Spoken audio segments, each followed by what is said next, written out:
You're gonna have to bear with me this video. There's currently a storm going on outside, so if you can hear something, then it's gonna be that.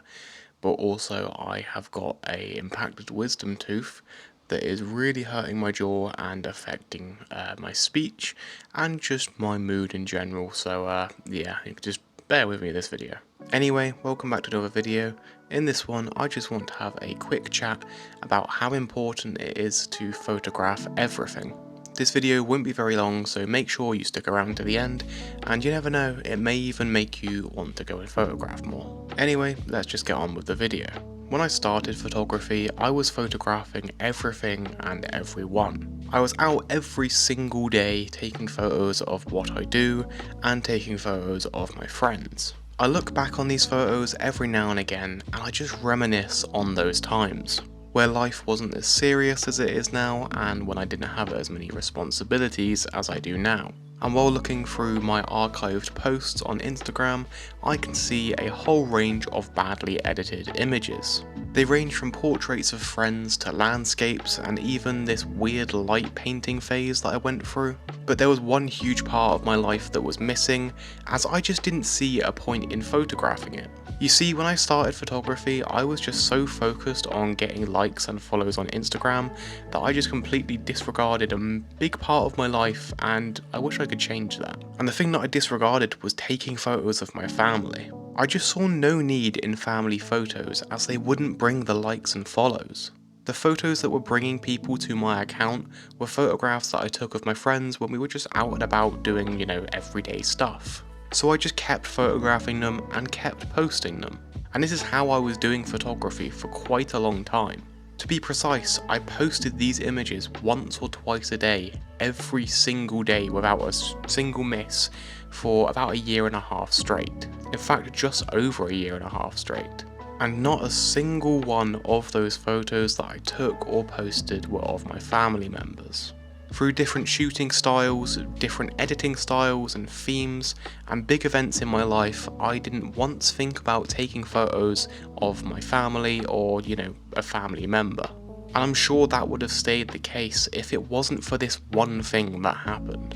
And that one thing that happened was on the 28th of August 2019, my granny Barbara passed away. It hit me like a ton of bricks, and I was just a complete mess for quite a while. And while I was mourning and just looking back on the photos that were posted around when she passed away, I realised that I hadn't actually taken a single photo of my gran. She was so interested and enthusiastic about my photography and everything that I do, but I just pushed her aside because I was an angsty teen and I was too cool for my family. But I realised how much of an idiot that I was being just a couple months before she passed away, and I went to her house and just had a chat with her and showed her my new camera, and I was meant to take some photos. But she was so enthusiastic about my camera and my photography that we just talked and talked and talked, and I didn't end up taking her portrait. And although I had an amazing time talking to her, if I knew that she was going to pass away not long after, I wish I did take a photo. The only photo that I got that day was of this little statue that was in her garden, and I just decided to snap a quick photo as I left the house. And as I left, I promised her that I would see her again soon and do a photo shoot. But unfortunately, shortly after I left that day, she fell ill and was diagnosed with cancer, and just a few weeks after that, she passed away. Thankfully, she passed away in her sleep, so it was, very peaceful, and it was a very short time from being diagnosed to passing away, so at least she wasn't suffering, or suffering that much. And she was stayed at a great hospice that my nan also was there, and they just treat them amazing, and yeah.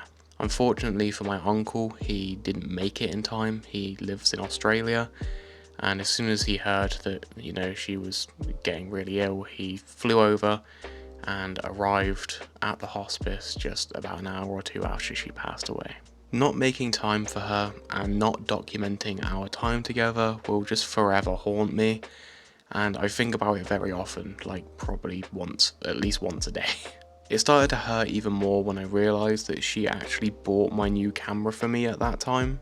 It's this one here. It's my Canon 80D. I will never ever get rid of this camera. I'm just going to keep it forever and ever and ever until I die.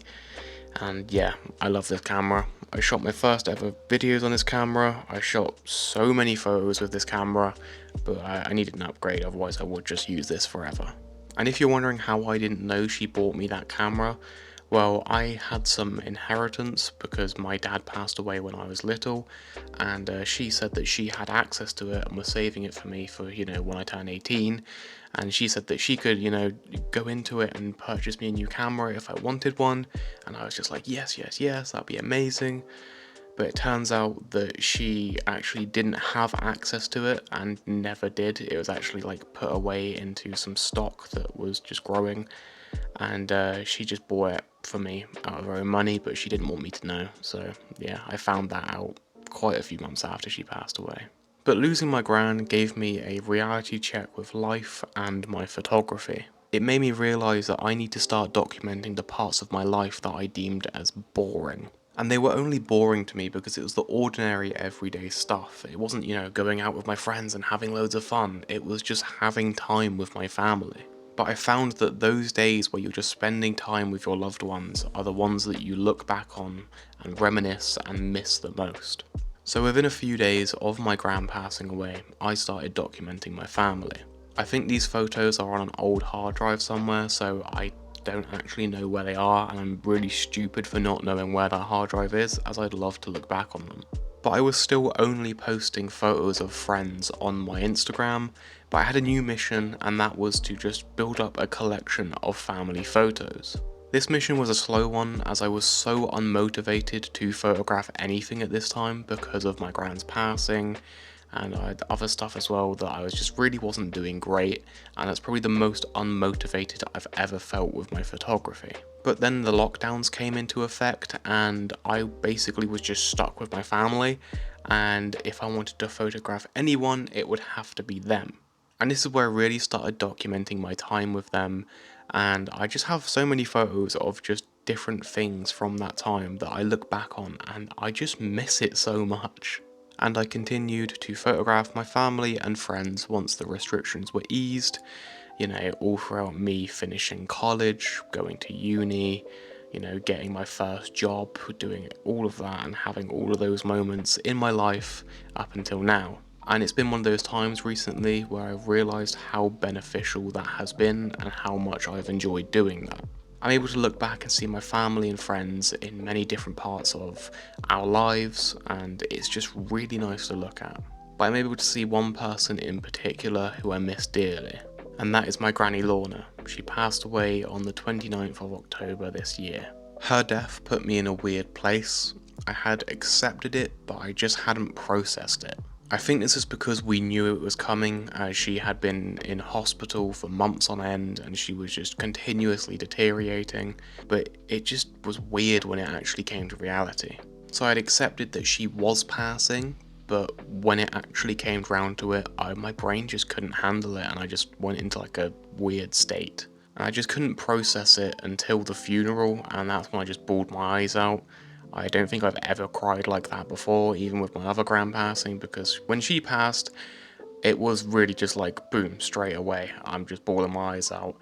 But with my gran, I couldn't even cry. I didn't cry for, 2-3 weeks when waiting for the funeral, but then at the funeral, I was just a mess. I was horrible. But I've now processed that she's gone and I will never see her again, but what I will see again is the countless photos that I've got of her.